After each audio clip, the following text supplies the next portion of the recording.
शुलक देव की शरणों में इच्छामी। गुरुदेव, इस समय पूरे देश के कैमरे इंदौर की पावन धरा में लगे हुए हैं।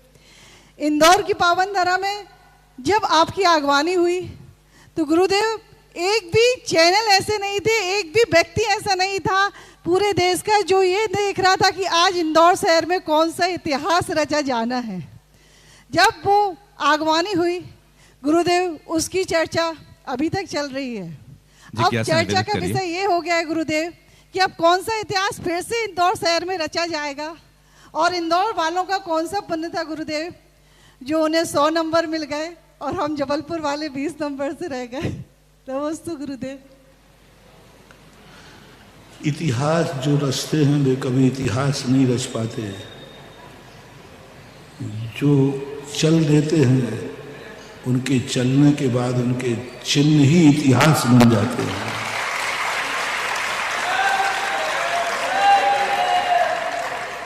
यही तो बात है, इतिहास बनाया नहीं जाता, इतिहास बनता है। इतिहास सामने नहीं होता, इतिहास पीछे होता है।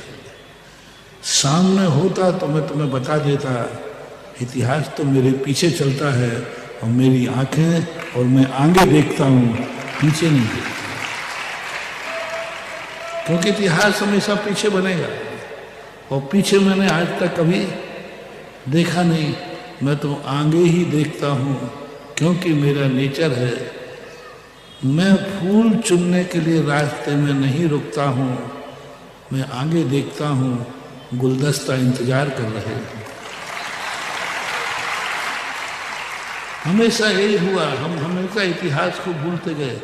इतिहास आप लोग बना देखते हो क्योंकि आप लोग हमारे पीछे चलते हो।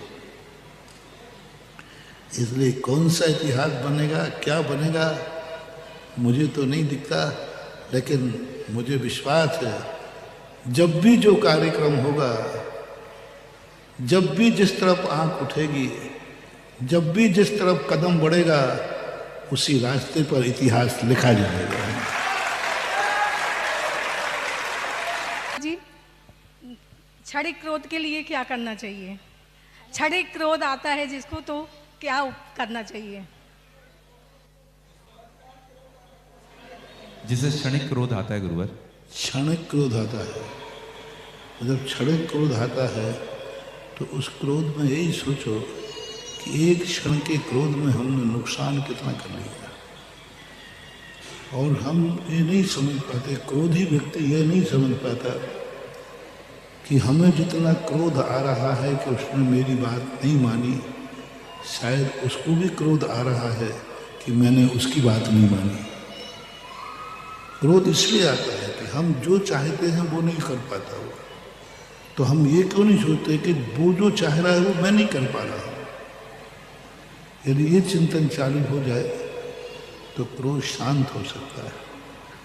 और सबसे बड़ी चीज़ है, यदि इस पर भी नहीं हो रहा है तो जहाँ क्रोध आने की संभावना हो उसी समय 9 बार नमोकार मंत्र पढ़ के घंटे भर का मौन लेना चाहिए। ये बाहरी उपाय है और जो पहले कहा है वो अंतरंग उपाय है।